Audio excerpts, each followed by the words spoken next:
और आज धर्मनिरपेक्षता और समाजवाद हटा दिया जाएगा, कल को कहेगा कि जो लोग जो है 8 लाख से ज्यादा टैक्स नहीं भरेंगे उनको वोट देने का अधिकार नहीं। तो कल को अगर न्याय का शब्द हटा दिया जाए, समानता का शब्द हटा दिया जाए, तो आप कहते हैं संविधान पे हमला नहीं।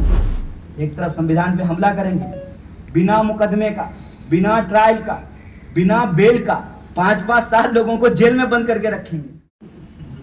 वो कहता है, बीसीसीआई ने कहा एक दिन स्टेटमेंट दिया, बोला कि देश की टीम नहीं है, बीसीसीआई की टीम है। बताइए, हम लोग कहते हैं देश की टीम है, वर्ल्ड कप भारत जीत करके आया है, बीसीसीआई कहता है देश की टीम ही नहीं है। क्या निजी क्षेत्र की कोई अकाउंटेबिलिटी होगी? कोई उसका अकाउंटेबिलिटी तय करेगा कि नहीं करेगा?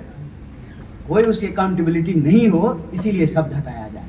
और आज धर्मनिरपेक्षता और समाजवाद हटा दिया जाएगा, कल को कहेगा कि जो लोग जो है 8 लाख से ज्यादा टैक्स नहीं भरेंगे उनको वोट देने का अधिकार नहीं दिया जाएगा। क्या कीजिएगा? और ये हुआ है कि नहीं हुआ है? अंग्रेजों ने जब पहली बार वोट देने का अधिकार दिया तो सभी भारतवासियों को वोट देने का अधिकार नहीं दिया था। वही लोग वोट देते थे जो राजस्व, जो कोरा मार करके अपने ही लोगों से टैक्स वसूल करके ब्रितानी हुकूमत को पहुंचाते थे, उनको वोट देने का अधिकार दिया गया था। तो कल को अगर न्याय का शब्द हटा दिया जाए, समानता का शब्द हटा दिया जाए, तो आप कहते हैं संविधान पे हमला नहीं।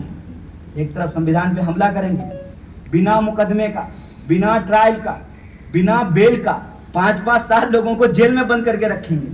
कोई पत्रकार अगर बोल दे तो उसकी हत्या हो जाएगी, उसके ऊपर मानहानि का मुकदमा हो जाएगा। कोई सामाजिक कार्यकर्ता अगर सवाल उठा दे उसको जेल में बंद कर देंगे।